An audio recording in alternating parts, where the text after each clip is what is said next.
Is there hope for Chicago's youth who continue to be caught up in endless cycles of violence? Pastor Earl Grandberry from True Rock Ministries thinks so. That's why he started Pastors on the Move, which brings church leaders together to address youth violence. Let's welcome Pastor Grandberry along with two youth from True Rock Ministries.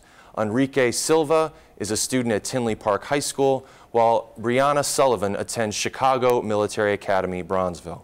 Welcome to you all. Thank you for being here. Thank you for having us. Yeah, can you maybe start us off by telling us each of your stories and the neighborhoods you came from, the kind of influences you were exposed to before finding these services and changing your life to a more positive path? Yeah, sure. Well, I was born in Chicago. I lived in Chicago for, I don't know, not too long. I usually, I went to a private school, so I never actually went to, CPS, but I still live in, not too great of neighborhoods. So I ended up moving, to the suburbs. My mom actually attends True Rock Ministries, so I've been there, since I was little, since I was born, basically. And, we have like, youth ministries, for the youth. We try to get people to come with us, try to be more of an example so we can get people to come here. And, it's helped me to become a better person, to basically, try to bring someone else, to try to get someone else to come with us, So. How about you, Brianna? I was born and raised in Chicago. I came to True Rock Ministries when I was around 6 or 8, and my mother is the director of the children's ministry, and being at True Rock Ministries is a lot different for me because I always grew up in the church, but like when I was younger, it was just, I was another kid. Well, okay, I gotta go to church like every other kid, but now like at True Rock Ministries, I'm excited to go to church because like I was young, so I didn't really like care about going to church, but now I'm excited. I'll go upstairs in the youth ministry or sit underneath pastor and listen to what he has to say, or I'll go and help my mother in the children's ministry. So I kind of like bringing friends and trying to show the youth out there that it's another way for you to come to church on Sunday instead of just being in the house and watching TV all day. Pastor Grandberry had spoken earlier about the importance of bringing youth in and including their voices and their concerns. Have you each felt that? I'm a part of the, the praise team, and I feel that me trying to be up there and, playing, the music, and I see, if I bring a friend, they're like, oh, so you're involved in something, or you're involved in the youth ministry, and, they actually see me up there. It makes me feel a part of something special because I'm able to, be a part of something and, have something to show for. Being a part of something that makes you feel special, because that's, I guess, one reason why children our age don't like to go to church, because they feel like we're just sitting underneath pastor, we're not going to do anything.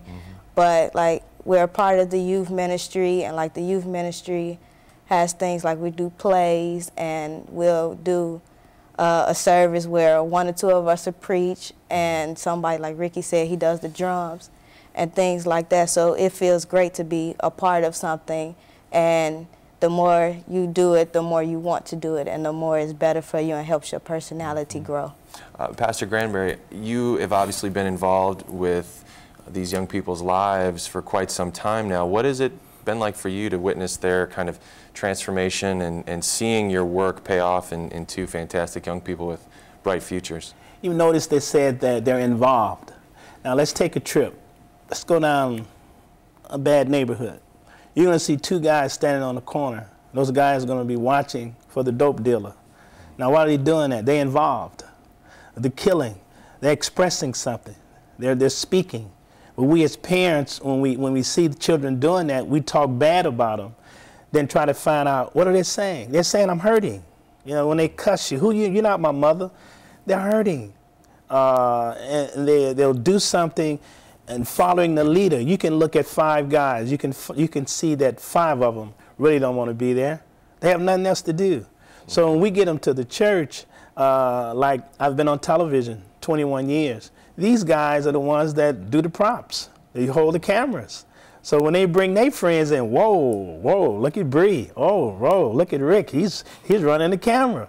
Oh, I like that. Can I be a part of that? And Ricky has brought a lot of his friends. So has Bree. So we can draw them from the street corner to the church. And Ricky he got some good hands. He plays a good set of bongos here. And if you would hear, my goodness, because we bring them to the place, we bring them to the church, and we give them something to do, that involvement, like Bree said. She gets up and be at church at 8 in the morning. Can you imagine that, a teenager at church at 8 in the morning? She's involved. There's many things that she can do in the church. So all we have to do is listen to the children. That's why we throw the block parties, to get their attention. Talk to me. I'll be your daddy. If you don't know who your father, I'll be your father. And we love on them. If we can't love them forever, love them for 4 or 5 hours. Those kids will come through the door. Pastor G, hey, what's up? How you doing? What can I do? You know, let them help out in the yard when we have an outdoor service. They set the chairs there. Brother Darren, he's with us today. Give them something to do, give them responsibilities, and it'll change a child overnight. When they know that they're loved, they can be a part of something. Someone cares about them. And this is a product of it. Brianna, Enrique, I'm guessing each of you have had an experience of talking with your peers who are not on the same path that you are, and kind of sharing that, hey, there's this other way to be involved, there's this other way to be expressing those feelings that you have. How do you negotiate that conversation to let someone know that there's a more positive kind of path for them? Well, actually, I was just actually talking to my pastor about it. I go to a friend's party, and, they might be underage drinking or smoking or something. And, I'm the one, sitting down, not doing any of that. And they ask me why. I tell them it's not me. I don't want to try to be, pushy or anything, try to condemn them or anything like that. But, I try to tell them it's not me. I don't live that lifestyle. I try to, do what I need to do and not try to be like everyone else. So almost like a rebel, because everyone's doing the same thing. I'm doing something different. I consider myself a rebel, but in a different way. How about you, Brianna? I try and show my friends that you don't have to be like everyone else. Like, of course, teenagers, they want to roll with their friends. They want to, okay, they're doing this, so I'm going to do the same thing because it's cool at this time.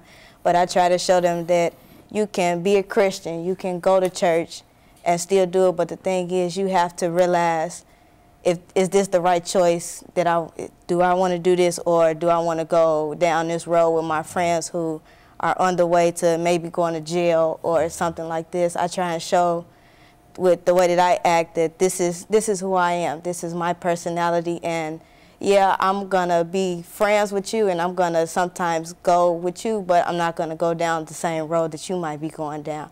So I try to show them and that come to my church. We do the same things that everyone else does, but Pastor G tries to show us that it's a better way, a better living for you to do this instead of just going down the road that you see on TV.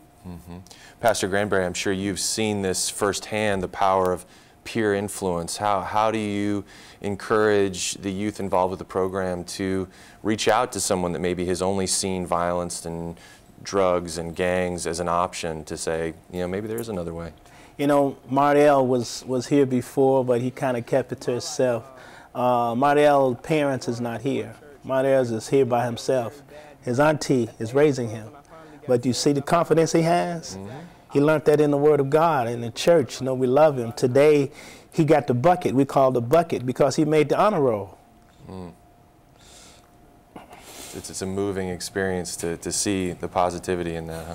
Yes, and here's a young man, here's by himself. But he's got his mind made up. I'm not going that way. Thank you all for being here, Pastor Grandberry, Enrique, Brianna.